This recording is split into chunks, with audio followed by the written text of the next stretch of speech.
Hola, yo soy Isabela Ramírez y voy a estar resolviendo el parcial número 2. A mí me tocó el formato A. Para el primer problema lo que voy a hacer es apuntar los datos que ya conozco y hacer un dibujo que pues nos ejemplifique lo que nos está dando el problema. Bueno, aquí ya lo apunté, entonces les voy a explicar más o menos qué es cada cosa. Primero hice un dibujo que representa lo que nos está dando el problema y como primer inciso nos piden la altura máxima. Entonces, para esto utilizo la fórmula de velocidad final al cuadrado es igual a velocidad inicial al cuadrado más dos veces la aceleración por el delta y, que es la diferencia de las distancias. Entonces, despejo para delta y sabemos que la velocidad final es 0. Entonces, anulamos esto y ya podemos despejar.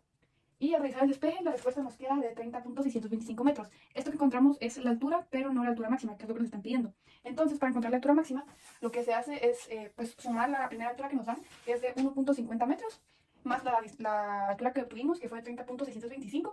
Entonces, tras realizar esta suma, nos queda que la altura máxima es de 32.125 metros. Entonces, esta sería la respuesta.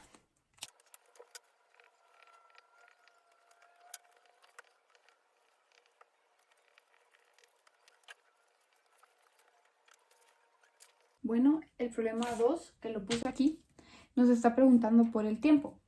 Entonces, lo que se hizo aquí es que utilizamos la fórmula de la altura respecto al tiempo, que nos dice que la altura inicial más la velocidad inicial por el tiempo más un medio de la aceleración por el tiempo al cuadrado, ¿verdad?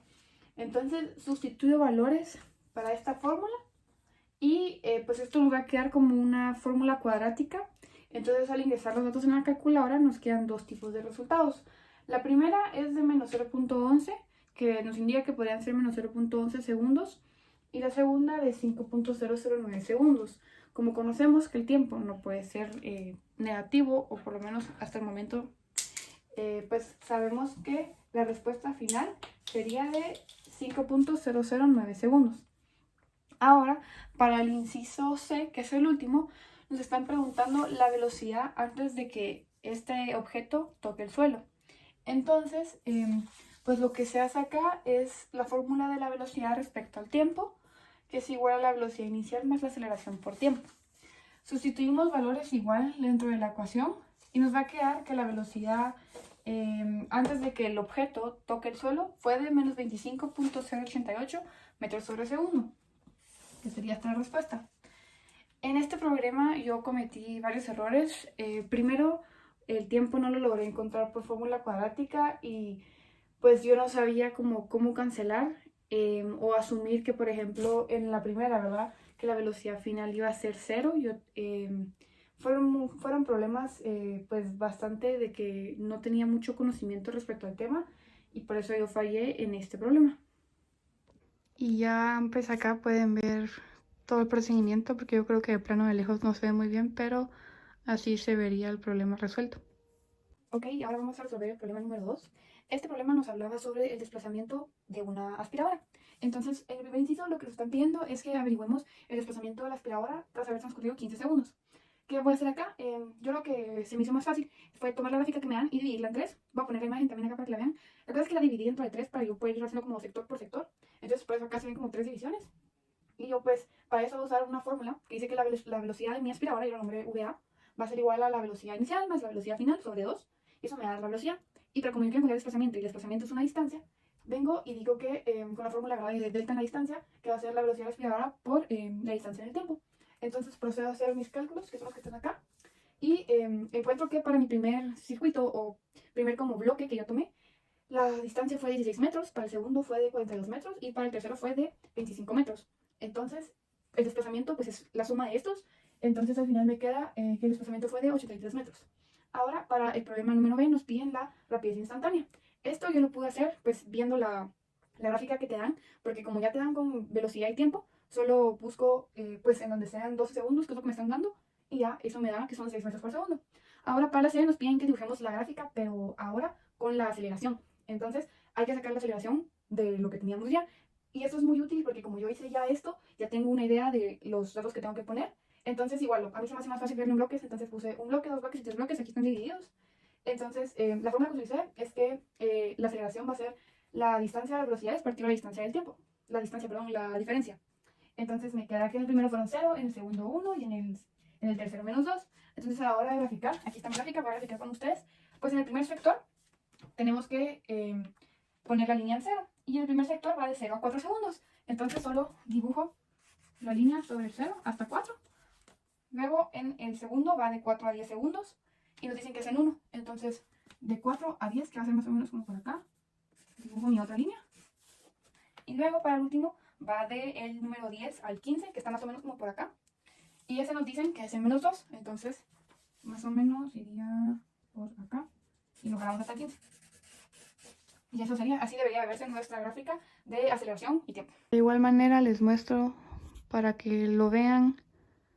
Hablando un poco de los errores que cometí en el problema 2, fueron de que principalmente la falta de conocimiento, que ya lo mencioné en el problema anterior también. Por otro lado, cuando yo grafiqué, pero no me acordaba realmente de que la forma de graficar tenía que ser de esta manera, entonces grafiqué mal. Igual había sacado datos, pero no eran los adecuados. Y pues el mal uso de las fórmulas, porque me costó mucho entender, o siempre me cuesta así como saber cuál por ley le pongo 0 o cuál no. O sea, realmente ese manejo de fórmulas me cuesta a mí mucho. Entonces realmente este problema lo perdí por falta de conocimiento. Ahora vamos a resolver el problema número 3. Este habla sobre pues que una persona se desplazó por París y nos piden como primer inciso el desplazamiento total. Entonces aquí se utilizan pues los vectores, que es un tema que yo no dominé y por eso fallé también en esta parte del examen. Entonces primero apuntamos los datos porque ahí te dan los ángulos. Entonces el primero te dicen que son 6.7 a 155 grados. En el B es 3.2 kilómetros a 220 grados y en el 3 es 2.2 kilómetros a 253 grados. Entonces lo que yo hice aquí fue ya calcular el desplazamiento individual para cada uno de estos. Y pues esto en el primero nos quedó que es menos 6.07 y 2.83 grados. Y así sucesivamente con los tres. Y lo que se hace se suman. Como tú creas el desplazamiento total de todo lo que recorrió, pues entonces tienes que sumar A más B más C. Esta suma te queda menos 9.116, menos 1.326 grados. Y lo que se hace acá es ya con lo que vimos, ¿verdad? Para sacar el desplazamiento con vectores, pues entonces el primero al cuadrado más el segundo al cuadrado y todo esto sobre la raíz. Y esto nos queda que fue 9.25 kilómetros. Ahora nos falta encontrar el grado. Entonces acá se usa pues un ángulo beta de la tangente inversa y aquí se colocan los datos. Entonces sería menos 1.33, que ya lo encontramos, y menos 9.16, y eso nos queda 8.26. Pero bien, este no es nuestro grado final porque hay que sumarle 180 grados. ¿Por qué se le suman 180 grados?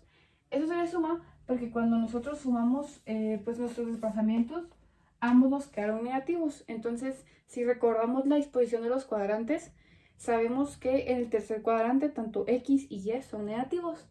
Entonces, para realmente tenerlo en los grados que necesitamos, se le suman 180 más el ángulo que te da en el tercer cuadrante, y eso ya nos da el ángulo que estamos buscando, que es de 188.26.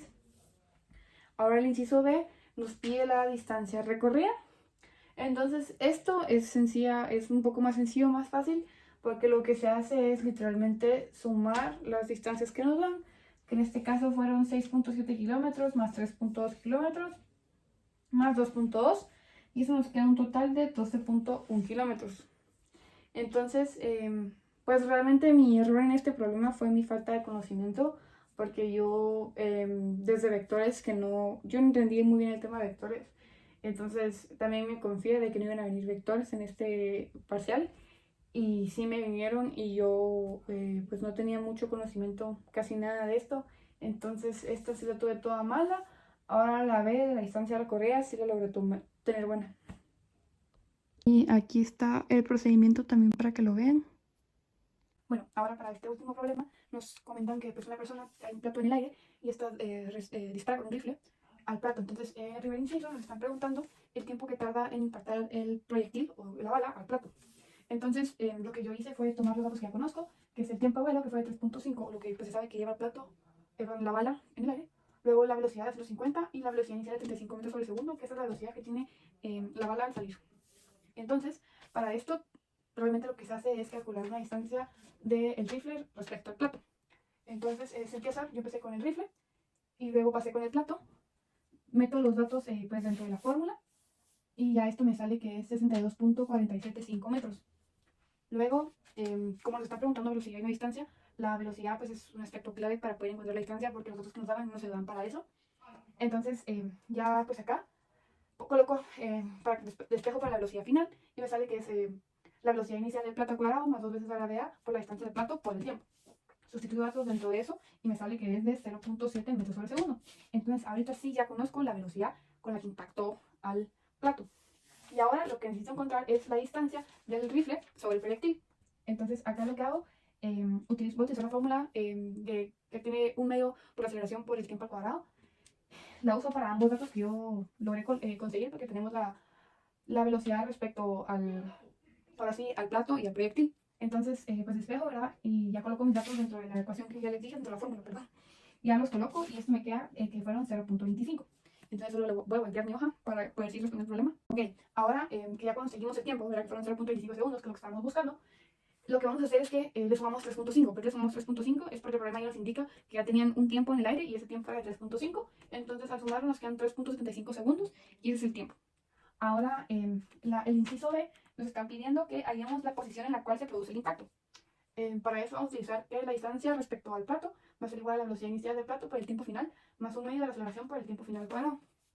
Al sustituir datos dentro de esta ecuación nos queda 62.34 metros y esa pues sería la posición en la cual se produce el impacto. Con este problema tuve varias dificultades. Primero, no me dio tiempo de resolverlo porque me quedé muy atrasada y perdí tiempo en los otros problemas. Entonces, cuando llegué a este, realmente era medio tiempo. Y al leerlo me bloqueé porque no entendía y realmente pues no sabía qué estaba haciendo. Entonces, también este problema fue por falta de conocimiento. Aquí está también para que vean los cálculos, para que se vean los cálculos bien. Bueno, y pues en conclusión, yo con este tema pues tuve bastantes dificultades, pero yo para estudiar para este examen hice lo que usualmente siempre hago y es que pues un día antes del examen me dedico bastante a estudiar. De hecho, ese día vi muchísimos videos, practiqué las fórmulas, repasé pues las tareas que habíamos hecho. Pero el día del cambio a mí me pasa mucho que me pongo muy nerviosa y a veces me bloqueo. Y eso fue lo que me pasó ese día. Aparte de que me bloqueé, pues realmente no tenía mucho conocimiento de algunas cosas, como expliqué el tema de los vectores. Y lo que tengo planeado hacer para mejorarlo es empezar a repasar desde antes, no un día antes, sino una semana antes, empezar resolviendo un poco de problemas diarios para que pues el día antes del examen pues haga el examen que ustedes tienen publicado ahí para ayudarnos y ver cómo me va, pero creo que mi clave para ganar el siguiente examen va a ser en repasar continuamente. Gracias.